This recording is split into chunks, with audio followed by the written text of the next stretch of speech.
another exciting edition of the broadcast show. And I'm your host, Bobet Muzarwetu. In this week's episode, we'll focus on Students' Union in Zimbabwe. Are they fulfilling their mandate? Are they fulfilling their implementing mandate? Joining me in studio today is Abiona Motaranyika, the first female president at the University of Zimbabwe and also a member of ZINASU. Abiona Motaranyika, thank you for coming here to the broadcast show, and it's good to have you in the studio. Thank you, Wilbert, and thank you for having me here today. Now, briefly explain to us, what is ZINASU and what does it stand for, and when was it formed? ZINASU is a students' union which stands for Zimbabwe National Students' Union, which was formed in 1997 by a group of students who felt like it was necessary to advocate for the students and that the needs of the students ought to be met. Now, of the things that you've mentioned, do you think that Students' Union are doing their much power to make sure that these things are being fulfilled?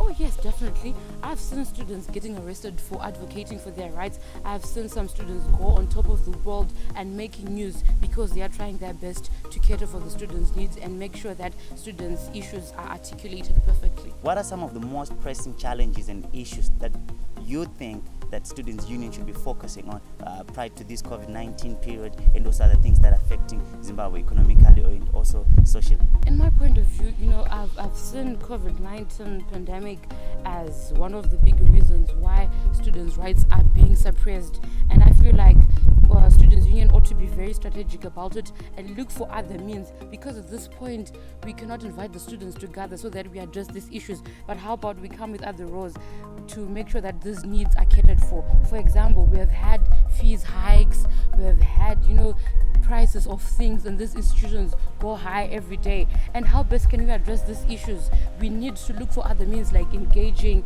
and other strategies that can just help us address these issues. And I feel like Students' Union ought to look for these strategies, because these things of fees hikes and prices of things in general just going up has had a major impact on the students. Hence, Students' Unions ought to sit down and think about other strategies that will help us assist the students. Now, looking at the question that I'm just about to pose to you is, how do you balance the issue of conflict of interest between Students' Union implementing their mandate and also the environment in which these constitutionally protected students union bodies are operating from? Like, how do you balance between the two? Because there's also an issue of conflict of interest.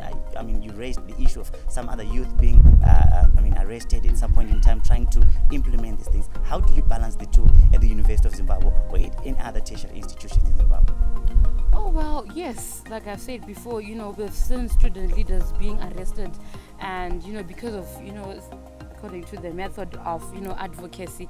And for me, I feel like we need to come to a point where we look for certain strategies that will help us put our message across. We have seen students being arrested, and I feel like those who arrest them should do better to address these issues.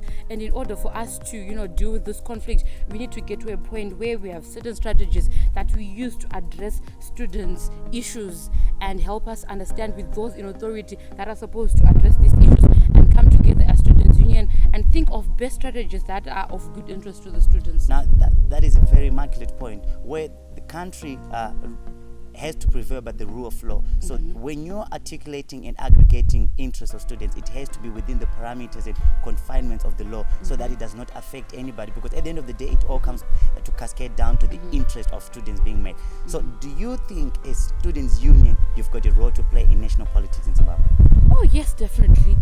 Besides being a student, we are all citizens of Zimbabwe, which means our lives also have an influence to what happens in the country in general, because we are citizens before we are students. So yes, definitely we have influence in what happens in the country. We also have influence with what happens in the political environment. We also have to vote for our leaders that we want, so which means we definitely have a great impact in whatever happens in the political vicinity. And going with what you've just said, do you think that there are enough youth that are being accepted and ascended into national political structures or into governmental structures after their leadership roles in tertiary institutions?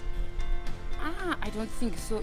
I've always had mixed emotions about this question, because I feel like, on the other hand, the youth are not really doing what they're supposed to do in order for them to get these positions. They are merely focused on, chanting slogans and not perfectly focusing on issues to do with them being in positions that will help them also advocate for issues to do with youth. Because if youth are in power, they also resonate with other youth. Hence, the issues of the youth are then addressed. And then on the other hand, I feel like those in authority are not really giving the students opportunities. Youth or students in general are not being given opportunities in order for them to be in these positions. Now, this falls between all the parameters of the society or of the polity. It does not fall from one institution to another. You're basically saying that you don't see opportunities being granted in the whole polity of Zimbabwe, Yes. which is something of cause of concern, because looking at the demographic of Zimbabwe, it is basically made up of 65% being the youth, and of the 65%, of 40% of that 65% is within the tertiary institution. So what would be your advice as a girl child to other girls there for them to uptake the roles in the tertiary institution politics and also in student activism or in students' union politics? I feel like we have to come to a point as youth in general, despite our political affiliations, despite our students' union differences, we have to come to a point where we say enough is enough. We also need youth to be given this position. Of course, I do understand the fact that leadership and power is not given on a platter of gold. You work for it. So definitely, I won't say let's fight for it, like it's just given. We have to come up with a way whereby students and youth will be given these positions in a very good manner, where we also work for them, because those people that are in power, they didn't just wake up in that position. They also, because power, everyone loves power, be it you're a young lady, be it you're a young man. Power, everyone loves power. So in order for you to get that power, you just don't wake up and say, oh no, youth have to be given this power. You have to work for it in order for you to get to that position, because we won't only be given this leadership roles because we are youth. At the end of the day, we also look at competence. Of course.